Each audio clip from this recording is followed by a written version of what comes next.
closed, almost like walking tanks themselves. We only used powered exoskeletons that were only strong enough to carry the weight of someone light body armor. I can remember every detail as vividly as if it were yesterday, down to the emblems on their shoulders. All this time, I'd had no idea what we were actually fighting. Nor had my neighbors, clearly, who I saw gawping from their windows just like me. If we had, we might have thought twice about starting a war with the humans, although then again, before we were so confident that our military was the best in the galaxy, we wouldn't have hesitated to fight anyone. It was almost comforting in a way, when I realized that we deserved this. We hadn't been betrayed, or lost to a dirty trick or a twist of fate.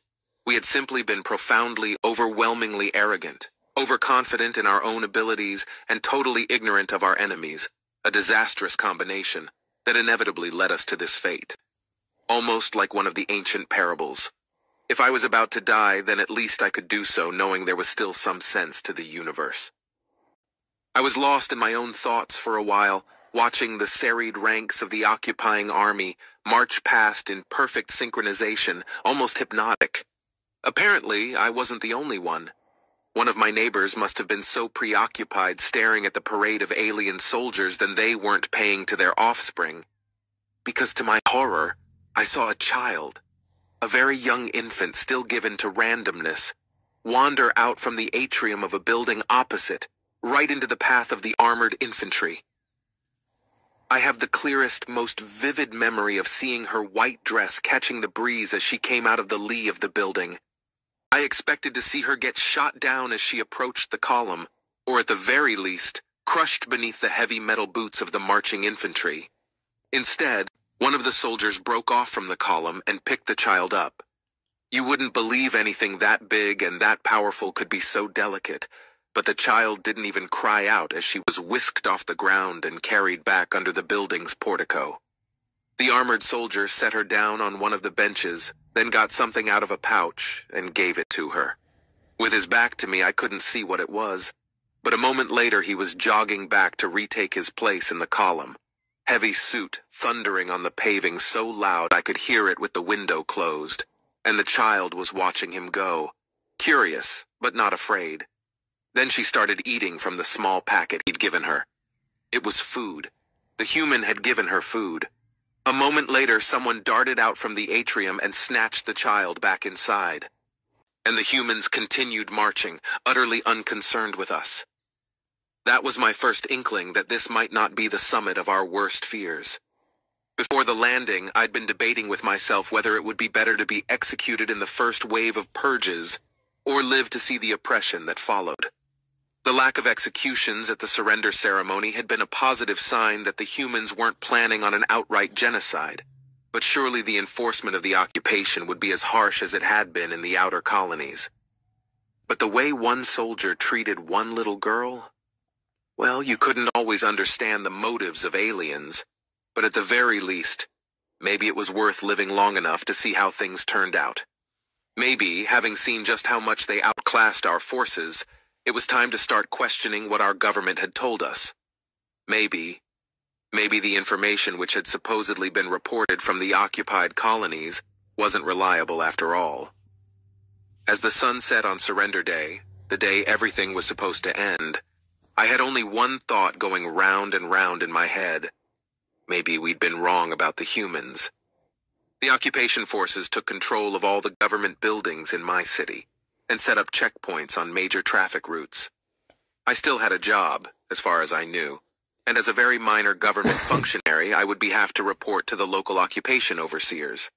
I turned up to work the day after the surrender, having braved the security checkpoints, still not entirely sure I wasn't going to be arrested or executed on the spot. Instead, I was told by my line manager to go to my office and proceed with my work as normal, and expect to be summoned to a briefing by the human official in charge of our department at some point during the day.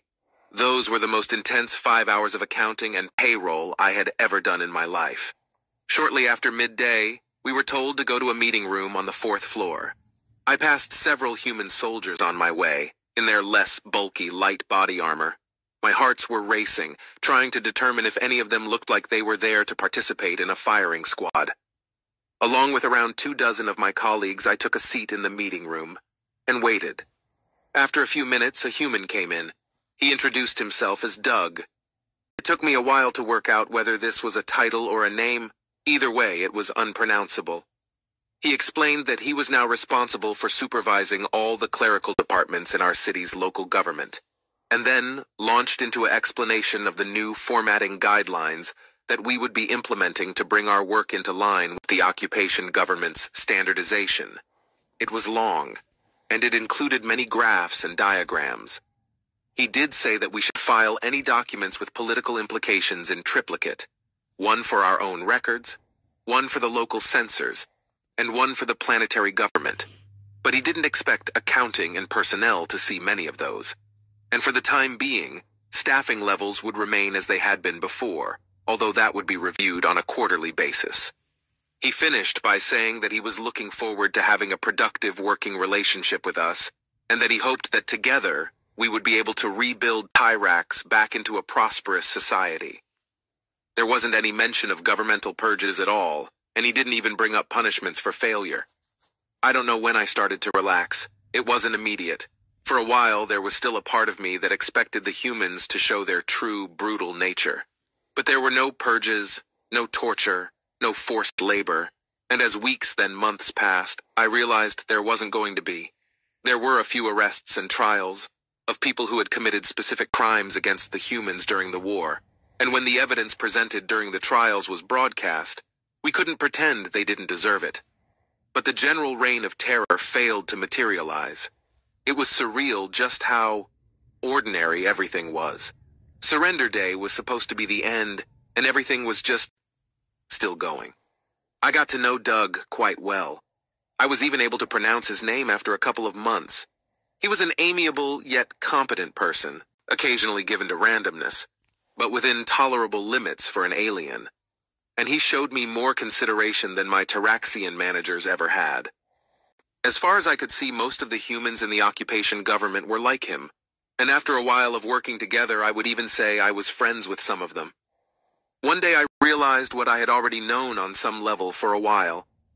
The surrender hadn't been the end. It was a hard thing to admit. All those millions of lives lost in the war, all that destruction, and the years of hardship. Admitting that it was all for nothing, for a pointless war of imperialistic greed, didn't come easily. But I was surrounded by the proof of it every day, and I couldn't deny what I could see quite plainly all around me. The day the humans arrived wasn't the end of the world. Well, I say that. Maybe it was the end of the old Tyrax. But there would be a new one in its place, and maybe, working with the humans, we could make it a better one.